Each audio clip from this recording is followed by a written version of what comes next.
What's going on, guys? Matt here, my brother Ryan, and the Dodgers lose their second consecutive series. This time to the Nationals, as they lose the first two games and finally avoid the sweep, just barely winning by one run. And it was a tough series, but you kind of have to ask the question how much of it matters. And the reason I say that is because Robleski and Knack started two of the three games. We really only had one real starter.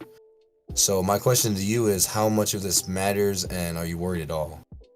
Yeah, so I think the angle I kind of want to take, at least the beginning of the season, because it's more fun, is a more alarmist type idea, like kind of sports talk radio. What the NL West is very good, like very, very good.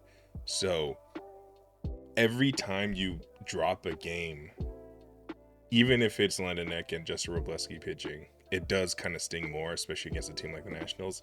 That being said, obviously, I'm not like worried about the outcome of the season, but I will say it being Landon Knack and Justin Robleski, obviously, like in terms of playoff projections and stuff, and like thinking about how the pitchers are faring, it's not great. Like, but you're not. It doesn't matter, I should say, because you're not relying on them in the playoffs. But I can guarantee there will be more chances for them to pitch this year.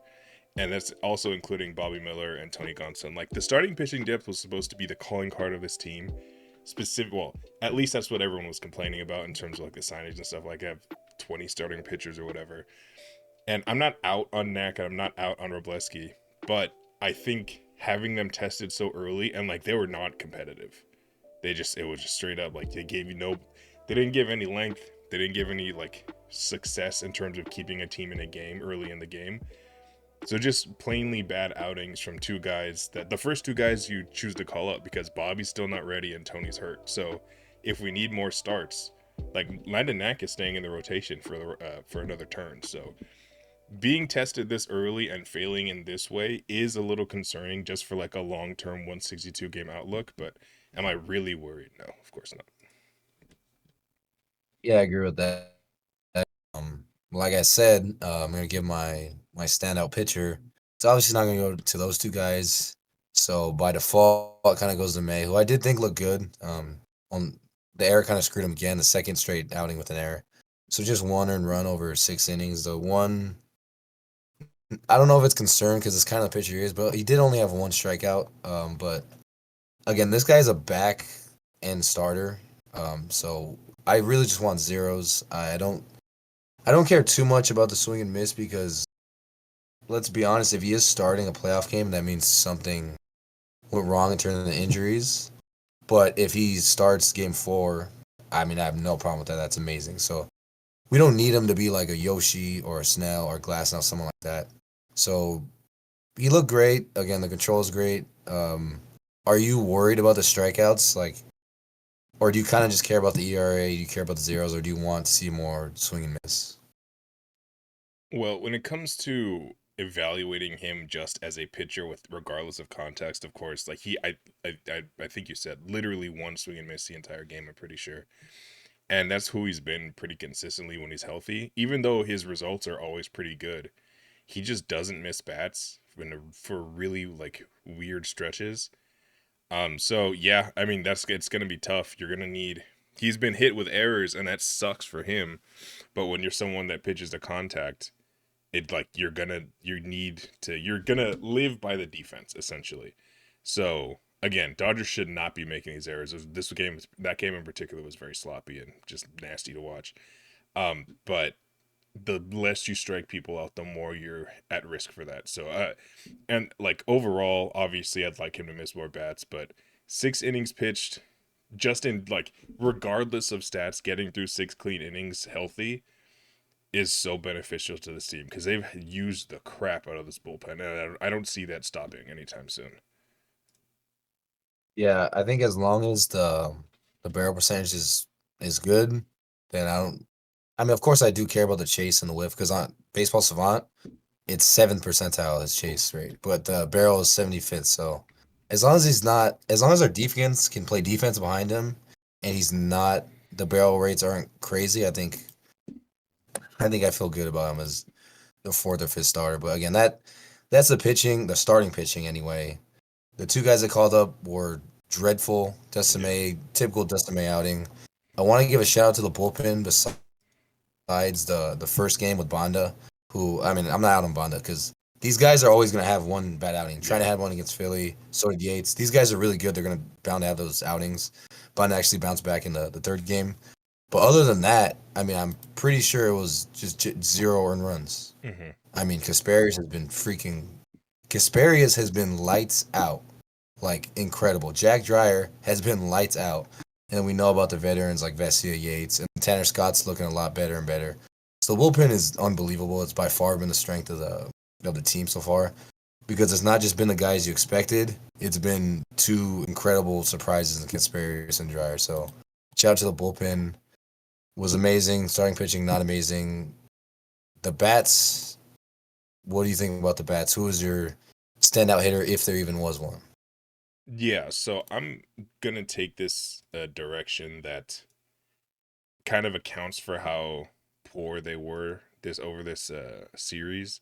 Like statistically, Shohei is the standout hitter. He had I think like 6, 7 hits, had a home run. He was good.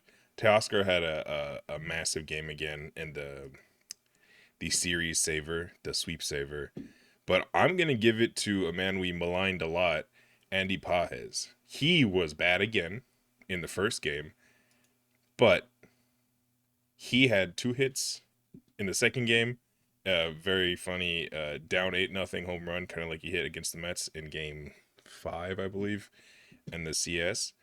But when you're down that bad, but you legitimately have talent, I don't care how it happened. Like if they could have been down by 500, then he could have hit a home run. I would have been happy, and I think you saw it carry over a bit.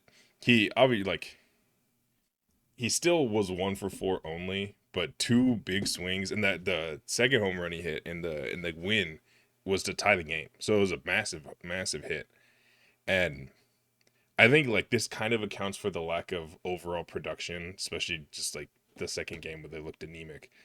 But this is and also kind of a hopeful standout just for the future. But the swing looked a little bit. He was kind of off balance still, but that just shows how much power he had because he yanked the ball like a slider. It wasn't a great pitch, but it was still outer half. He was out in front of it and he still yanked it out. Like he has that power. So he's hit 2 home run in back-to-back games. I'm just really hoping that he could catch it. Yeah, I 100% agree. Realistically, the standout hitter was James Wood of the Nationals. Yeah, he But was yeah, great. if Pod's can get going, that would be absolutely huge. So talked about who's not, of course. I mean, talked about who's hot, who's not. Like you said, Paz is off the list for now. We'll see what happens next series. Someone who did escape it is now back on. Muncy went 2 for 12 this series. Mm. And then a new addition, Conforto went 0 for 9 this series, who had been, I think he won one of our standout hitters because he's been an He's incredible been great. signing so Yeah. far. But 0 for 9 in the series, are you worried at all? Just kind of a smaller sample size. Yeah, worried. No, they had 2 lefties going, including Mackenzie Gore, who's been very nasty this year. So it's not Conforto's not a platoon player, but the matchups are they weren't favorable to him and to Muncy, but Muncy's not hasn't been good enough to get that grace yet. I'm just gonna go ahead and bundle up everyone that hits 6 through 9 on this team, no matter what, except for Pajes, I guess, in the last game. Rojas has been horrible. Taylor, we didn't expect him to be good, but he's been playing like he's been terrible. Kike has 4 hits this season. Actually, no, I think he had 2 hits in the other game. Let me check real quick. Nope, 4 hits this season, 4 home runs, which is nice, but also terrible. Pajes to this point has been bad, so I'm just going a collective 6 through 9. If someone hits there, they're probably going to be bad to start like at this point of the season.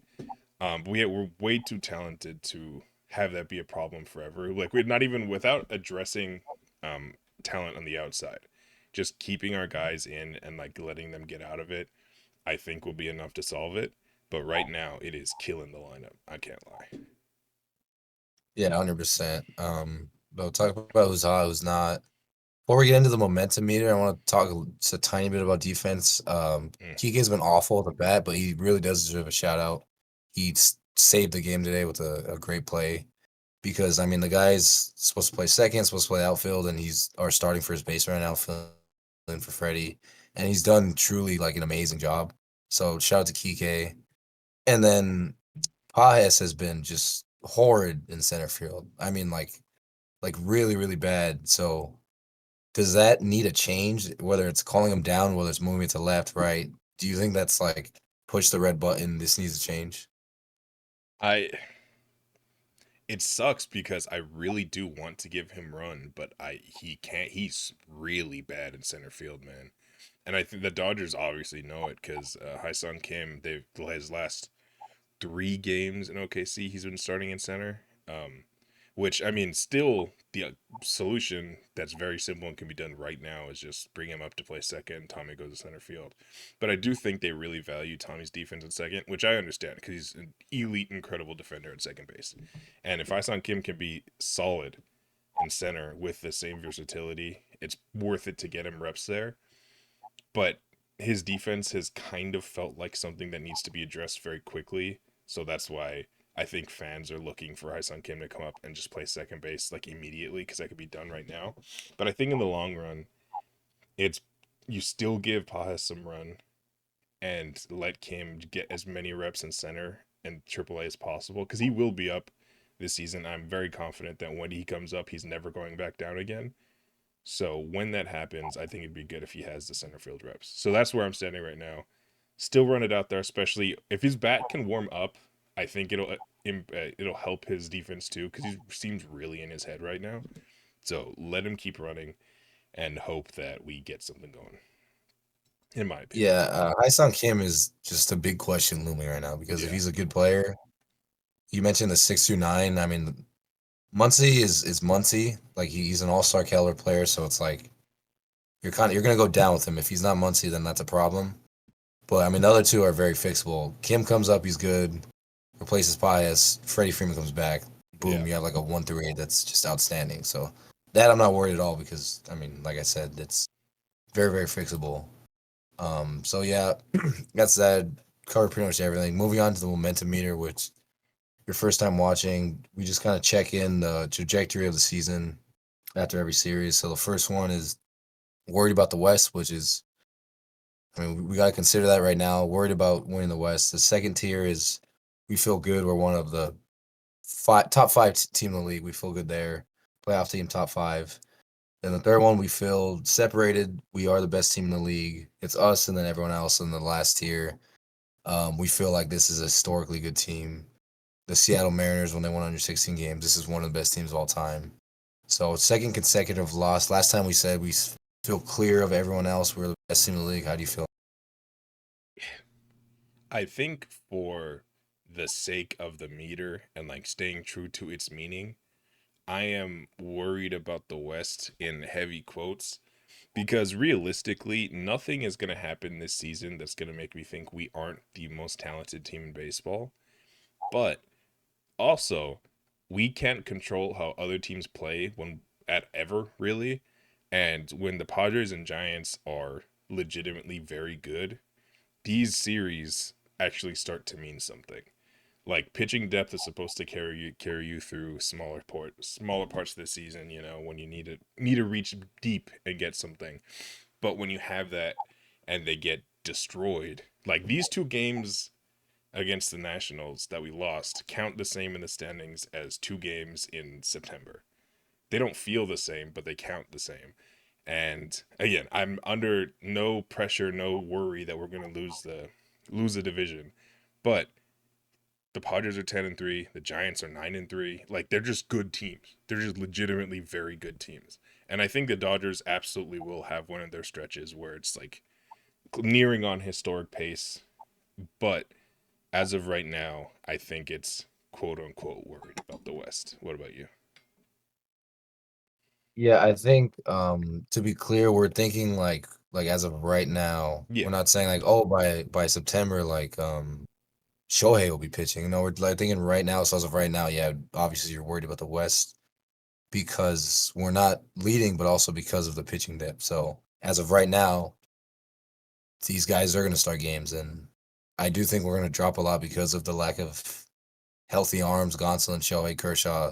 Snell, Roki being young. I think we are gonna drop a lot of games. So you add that plus having three legit playoff teams in the division. I'm definitely worried about the West right now. But the nice thing about it is, I mean, you go on a you have a good 15 game stretch where you go 12-3, and then you could jump all the way up to the third where I feel like we're the best team in the league because we, like you said, we know we're going to be the most talented team. It's just about staying healthy and performing. And right now we're kind of neither. You know, we're missing our most consistent bat, missing maybe our best pitcher in Snell as well as three others. We're missing the depth. So yeah, right now I'm definitely worried about the West. The Padres were the first team to reach 10 wins by like a couple hours or so. So Yeah. transitioning into the NL West looking, which we end every episode with. Like I said, Padres are first at 10-3. Giants 9-3. Technically, their winning percentage is higher. We're at 10-4. D-backs are at 7-6. All three of them in the series, the Giants beat the Reds 2. Padres beat the A's 2. And the D-backs beat the Orioles 2-1. That's probably the most impressive team any of us have faced. So yeah, who do you think? And we're never gonna include the Rockies. They're 2-9. But of these three, where would you? I don't know if it'd be different. If it is different, then rank them separately. But one, rank them who you'd not like scariest to least scary in a 5 game NLTS series, and then scariest to least scary in terms of like competing with the division. Because I do think those two things are separate. Yeah. I think in terms of a 5 game series, I'm thinking Padres, Diamondbacks, and then Giants pretty distant third. Or actually, yeah, I don't care. Just because I talked about the talent threshold in the last series recap, I don't think the Giants are there. I think the Diamondbacks and Padres definitely are. So that would be very tough. In terms of winning the division, though, I would switch the Giants and Diamondbacks. Actually, I might even put the Giants first, just because something about them when they have these starts to the year, it just feels like it's going to be one of those nasty division races where they're weirdly the best team in baseball record wise for a long time.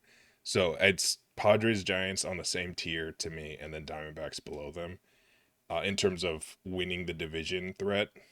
Um, and yeah, I'm not very happy about the Giants being there. Yeah, I actually agree. I actually agree completely.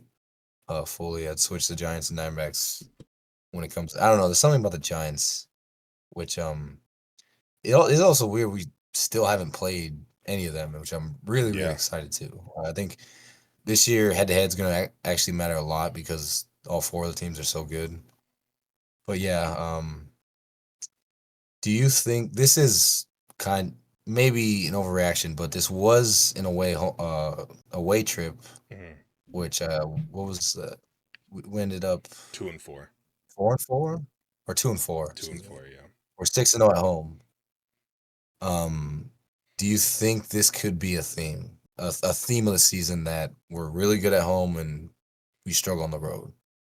I think it could be a theme that the California feeble mindsets can't handle a cold winter in the east or the cold spring. Um, no, but actually, like I don't really know what to make of it because the Dodgers have never really had trouble on the road. It's like it's more pitching dependent as opposed to like where they play, at least historically. But I think the weather really got to them on this trip.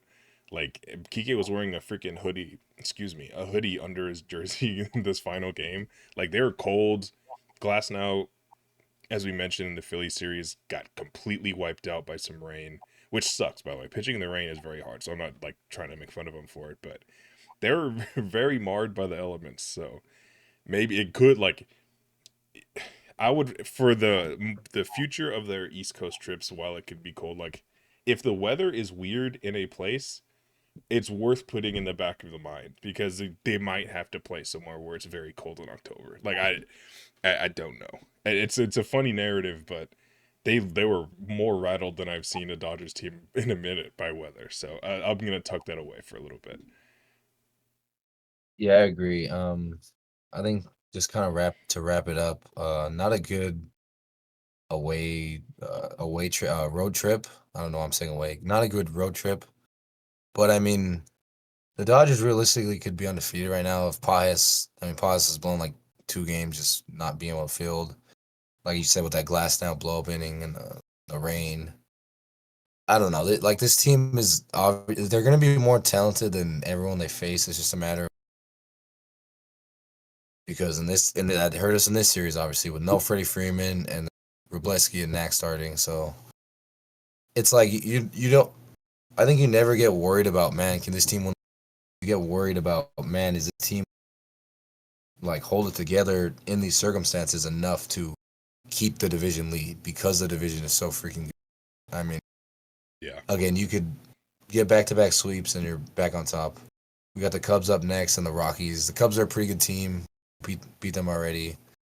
And then the Rockies should be a sweep. And then you go to the Rangers, which I'm really excited for. The Rangers are my personal pick to win the AL, so that'll be really, really awesome. Yeah. So exciting month of baseball ahead. Yeah, super exciting. In fact, to speak to the schedule a little bit, you mentioned like that 12-3 kind of stretch.